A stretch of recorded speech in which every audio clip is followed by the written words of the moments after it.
abusuafo e mamu nyina akwaba ye toa kasebo no eso na Deputy Minister for Lands and Natural Resources Honorable Benito Owusu Bio de atudwa se yebo yakwa ye bretu ho eban no eda aban akoma so pa o de sansem we nyina tudwa wabra Forestry Commission for no wo mu eye quiz competition bi wabra na wo mu edi International Forest Day wo Accra Zoo. Wiase nkabom ko yuwe na yeda kro de si hono se yefandi nkomo emfa kwaye atwa wiase nyina ho ahia na say dey oh my Ghana yenso yahye ho fa bi Forestry Commission mpanyfo edi adisua kanse hye so edi ma school su bi na kanse yase no eno so afa bi de kire a woda so yehwa asase ye no ba de ne patwi ho hia so odumanyafo Benito Owusu Bio wakasa de atudwa say aban ni so de hunu so obeboa na oh my Ghana ye kwa ebretu ahodo no ode bebo ho ban ne nkonko ba so bi opebia no na obawuram na wotwandua galamsefo na wotundua sigu wona wo hibidie nsusu na obu nnua de hibidie nyina na aban na adwen so obeboa na sanne mani nyina no wotime tu ase ne ye kwae nsusu no wode aboho eban. The United Nations General Assembly, in a bid to protect forests worldwide, declared March 21st of every year as the International Day of Forest. For many years, this global celebration has been creating awareness worldwide about the importance of forests and the various aspects that need to be looked at to ensure that the present and future generations can benefit from it. The theme for the celebration, as chosen by the United Nations, is Forest and Health. This quiz competition today is a way of having fun whilst learning more about the importance of forests to our health. The competition will help the students gain more knowledge of the mandate of the Forestry Commission, and in the end, pupils will become brand ambassadors of the Commission. As future leaders, we want to inculcate the culture of tree growing, forest conservation in their daily lives. Kwanchere penyina oda Forestry Commissioner no owura jonaloti yanso kasa etire mu a kwaye ho bambo no enya de na tena ye no nkwa ebetime enti Ghana fo nyina yemwa. Ghana forest, your forest, almost every region you are setting aside some land as a forest. Most of this land were given out by the chiefs and people, in the communities. So most of them have been gazetted as protected areas to be managed by the Forestry Commission on behalf of the government. We need the support of the communities around, the chiefs and people, and Neobeti and then bushfire. Some of them galamsey, illegal logging, and we are continuously working on this, but we would need the support of each and everyone. If you know how important the forest is to each and everyone, then it's important that we all get on board to protect the forest. You organize programs, any community say we are trees, maybe planting any other crops, Nina produce more food. You organize programs, say Green Ghana. You call on everybody to come on board to come and plant tree in your homes, in the forest reserves, and everywhere. To improve upon the forest cover. So we'll continue to protect the forest, focus on the key areas where we are losing the forest, plant more, and provide the right habitat for the animals to survive. Na kensi ampeni for the share so the more schools be no anumle basic school when crying omu de di mu kunim ye ne adusuafo ni bi ekasai meka train crofo no mo say we insio ni say like I was so hu ni sofa so no mo using it so not like so that mo say no meka tro mo say indiano ebi mo ye di endro inti sa india obetimi di bi bebra endro esanso ben yensio na esa to say like a bonsio no ho ban e ma emu ye nyu inframapa efa ho onmenya for seche mesa bonsu eye swame mrashibedwani ukomrashibedwam so a edom dodo no wono ene dom ano na wodi atudwa akire mu se Ghana mampanyi na na dodanko akufu ado ene MPP aban eba Ghana sam sikatsem toto ye na mo yade pa efri se wo hwe ebrom bedi ade 2017 wa ekro no a na enema ye kopum se COVID-19 ne ba ye bebo enema tuye no krampo no aban guso hye enema ye. The president took us down memory lane when he related to his own statement in 2020. To be precise, February 20th, 2020. The evidence of Akufo-Addo's performance is in the standard economic indicators. The Speaker, my colleague, has related to it. GDP growth averaging 7% between 2017 and 2019, gradually reducing inflation such that inflation hit its lowest level, 7.8% in January 2020, and that is since the rebirth of constitutional democracy. Having a fiscal deficit below 5% of GDP for 3 consecutive years, something that the NDC could never achieve. That was the first ever in 40 years. Mr. Speaker, having a surplus balance of trade for 3 years running, that was the first time in over 20 years. My colleague, the minority leader, was the Deputy Finance Minister. Let him relate to these facts. Were they able to achieve that? 1/4 of that performance. Mr. Speaker, talk is cheap. Mr. Speaker, interest rates were climbing now. The country's current account deficits were manifestly shrinking, and the depreciation of Ghana cedi was as its lowest for any first-term administration since January 1993. The Speaker, Ghana's 7% average annual GDP growth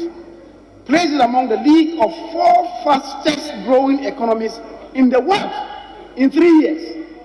The Speaker, the international investor community recognized this fact, and that is how come Ghana became the largest recipient of foreign direct investment in West Africa sub-region. All these indicators have registered strongly until February 2020. Then from nowhere, COVID-19 struck and pulled the rug from under our feet. The Speaker, COVID-19 caused lockdowns, as you all do know, in the foremost human settlements in the country. We were forced to close our airports and land borders. Schools, markets, factories shut down. The Speaker, is it not ironical that today, the same people who insisted yesterday that government was not spending enough are now the same people who have turned around to loudly proclaim that government has been engaged in reckless expenditure, especially in respect of COVID-19 expenditure. Na Forestry Commission fu a wo ewo Western North Mantamu menemo kase no wo akwakoche eye operators a wo eye chainsaw ewo ho be tese enwotwe enam so ache eye illegal chainsaw machines be tese 26 ya na wo hihye mpotam ho ewo akwayemu a wo ebu enua no dodo no a Opanyina wo si Forestry Commission wo natana ya ewo atoye etifido Mantamu ano enwura George Arthur ne kasa yemru na wo kire mu wapa odwumadie bi e wato Mantamu edin eda so ene operation arrest chainsaw na se mfidi ahodo a yedibu ndua kwa ibreto mu mpinifo ma ho kwan no ene wu nipa de beja mu afo tira didim na mu afidie no mpinifo nya so mu pe na afidie ne age edi afiri wonsam na sana muntu e na mpinifo anam so a mfidie ba ko aduonu nsia wonsa kan di afiri nipa bonefo a wonam sibu akwan so a obu ndua e watoye ativido Mantam no emu openyini kire mu sei idim say chainsaw machines no eno na go to the source the bia omo say e kwae no ewo nti se tumi start agigigi machines no omudi ye adwuma no na be di ensa adwuma no ye nyina ebe brass na ye kwae no so enya hoto na Ghana so forestry so enya hoto chainsaws dodo a yensa ka no 26 chainsaw machines enya no nko a yensa ka jack machines no so eno no omudi ye adwuma obush eno so yensa ka 2. Aside that, yensaka say tuo no mu ne ade a omudi ye adwuma e wo forest no. Na ne kasa akire no, Owura Stephen Asamodua ukopie mu e wa to ativido Mantamu a Forestry Commission wanatana ye wo hono no wono eneda no se manager. Ono so kasa akire mu a enefo polpoli enu mu Pantam ena mfidi aduonu nsia yi wotimaji edefira manfo hoi a dodo na asoso no na eya na juda so mu na wonna obekoso abompempen kosi se nipa bonifo ebu nnua okwaye mu no obebre wona no ase Western North I got 27 forest reserves na say 5 days etimi nkrofo yi ache machines 26 dodo na mo tina najo ti say 5 days is a machines yi group reserve mu a inchima edi anything nnuane nyina be kofam it is adwuma we enye se ye district manager 4 district managers no enko na etimu up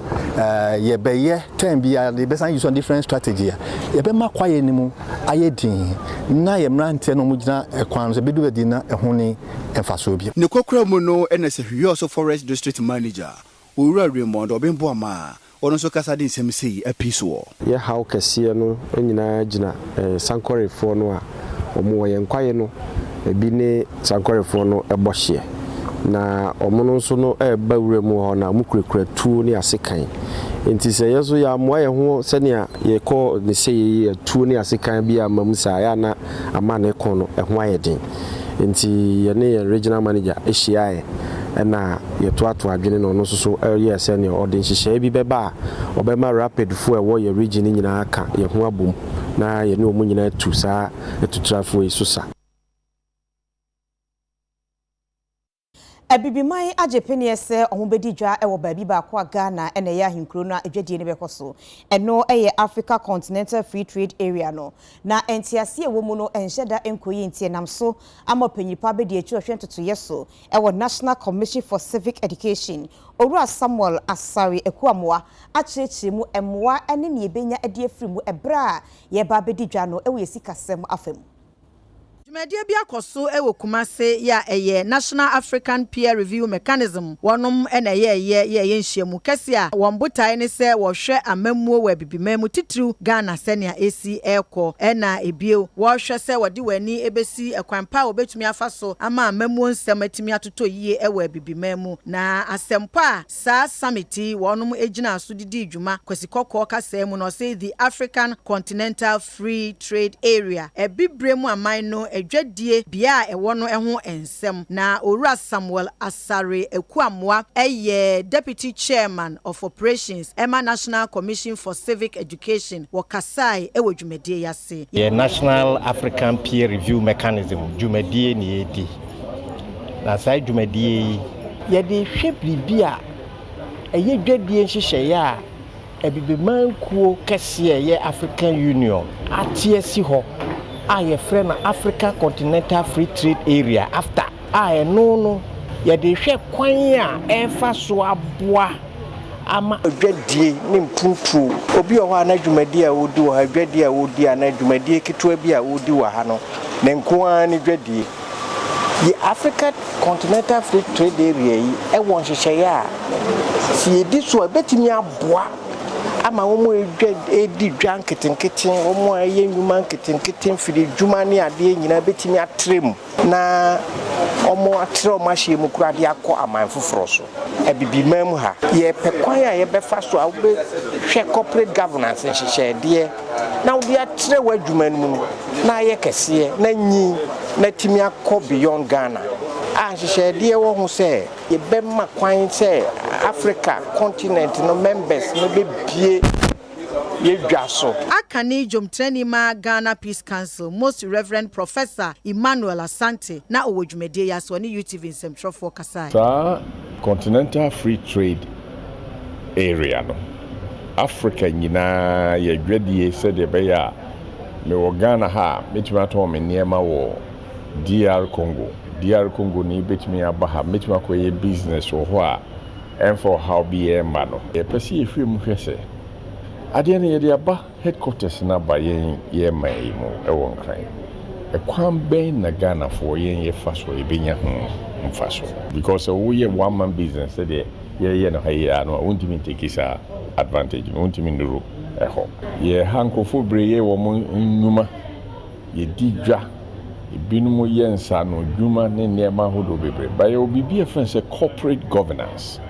So wo ye adwuma no na wantimi anya nhyehyɛ bi amfa mo wadwuma no ho ban a obetimi aye wo nkrata ye obebu wadwuma no a wo ye no ho nkonta wangasa wo ye wadwuma no akora no nhyehyɛ bi wo ha ye ditua wo ka ense sika bi ye beba no wo fan sɛ wo a wo de anti wo de ye ne a wo pɛ yes ajira we so ajeje tonde abaye ba kase bono isi ye beto aso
Yama ho yen ho akwaba fe ye to akasebo no eso a na adehye omutete Liberia camp no eye bro no e woka so ne potem no emfimfiri mantemu ene wo omo ene UTV edin komo a kire mu se omo kwan atete apansam gata edakwan no so enye entinam so amasese no akobadi ayeden ensam so awodo no so enye enunti aban emeyema wo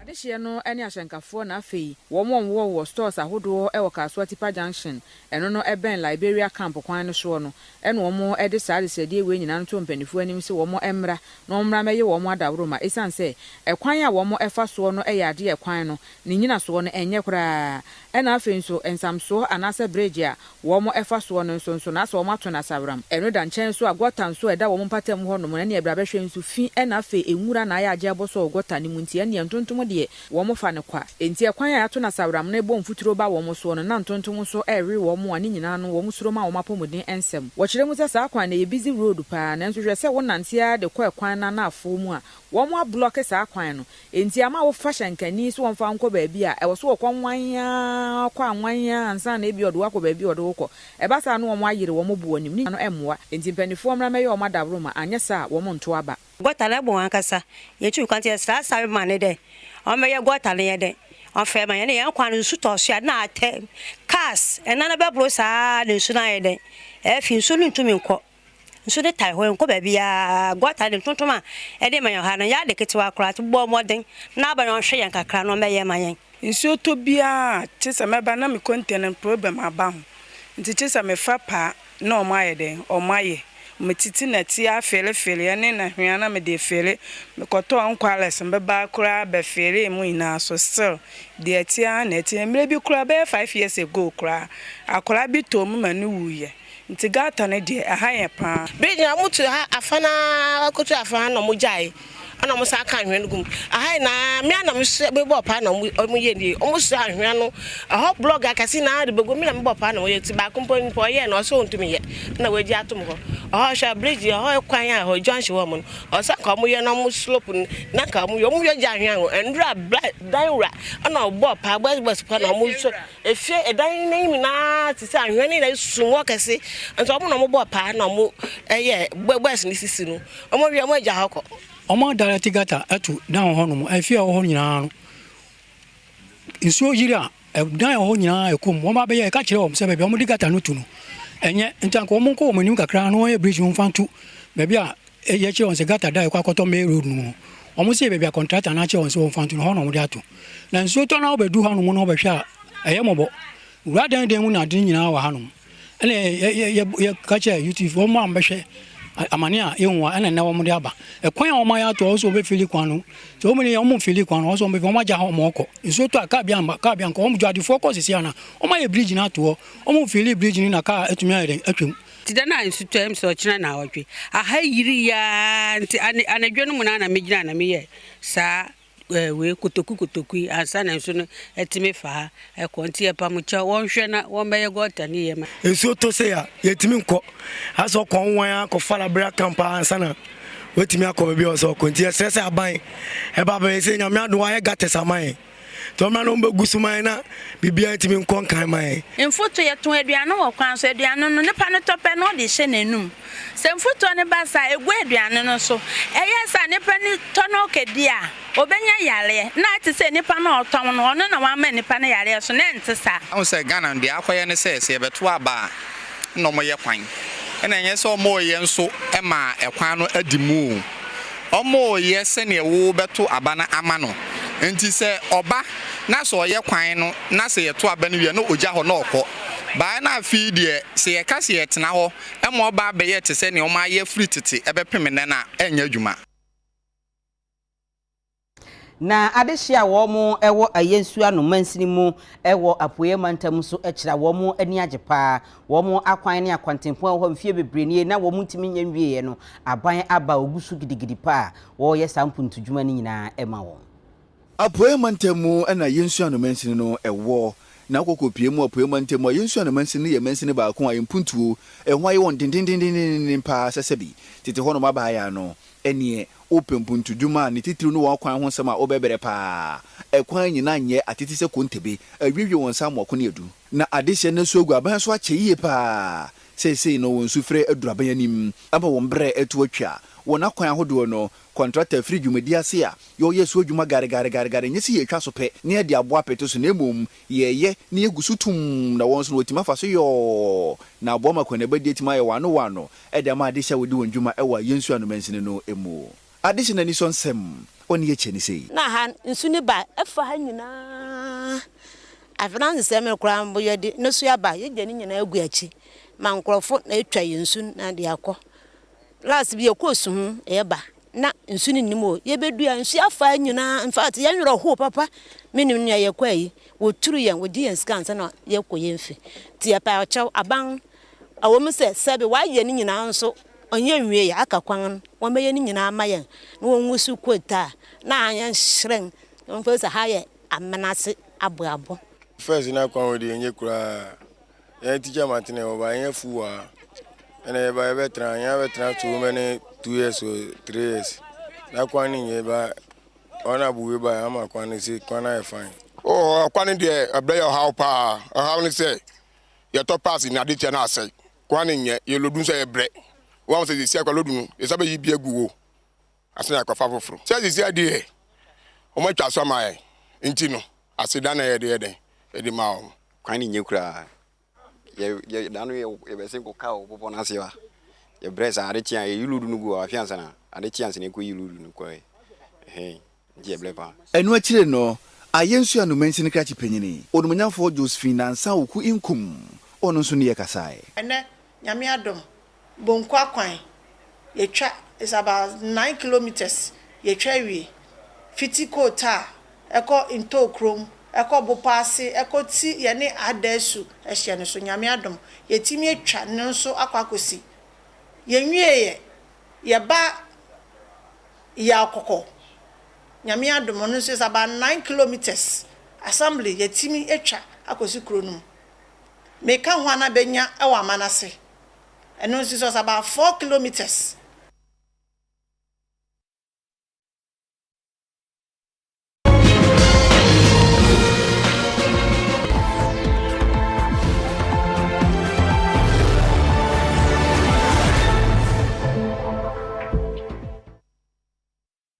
Yema ye ho akwa babiem ye to akase bono esoa enne na wo man ene abusua nyinada edi hyiemu ewu State House anim ward mo ehweye ema Christian Achu ye pe ne krabre sede amamre ne amane etie ne bread ne to abamu a ye hwe agya ne kwan na ye hwe ne echie no na esese eyere ema enamfo ena afenso abusua ebeka ne ho asem kakra mu nim enti wo yere eba beka saye editudwa chire mu ese mikunu medofo eja edema mema enene odawo no moyi areho papa anopa no a me udi nkomo no de na menim se Nyankopon eto ne nsa afrewo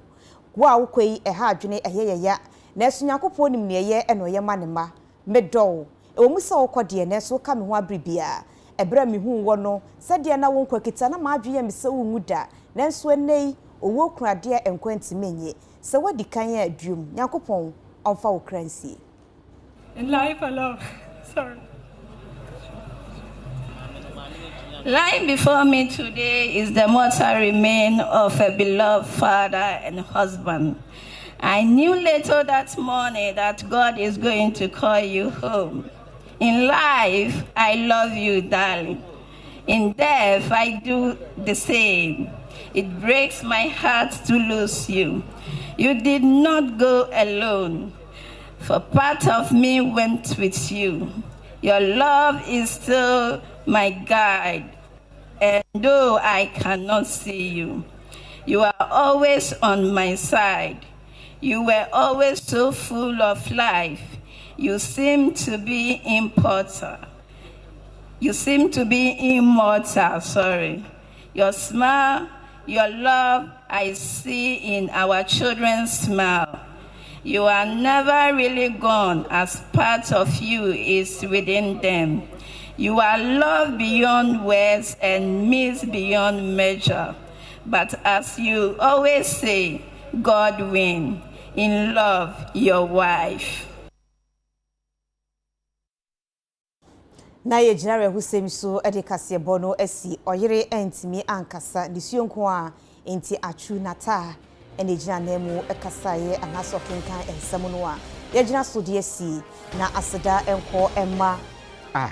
enko emma Lane Style Clothing wono na kuma tade maami 0244257912 ya hu fasuo so e wo ha ne ya chini ne ma twa ho ahia nyina Awofa Enterprise wono ena ahyehyɛ ne nyina fefefe ede ma duku ene ahene ma nyina nti ahemfo ene ahene mo pɛ ma ahodo a wokɔ Awofa Enterprise a wobenya bi frɛ no e wo 0204366774 Medi ade akua ajewa akɔde emene adwoa obi ya obi yɛda mo nyina mo asema mo mo ɛne hwɛ ɛne tia ade na ni nyina na wɔtwe mɔbɔ adwuma nyame adwuma bɛsɛ ahye bi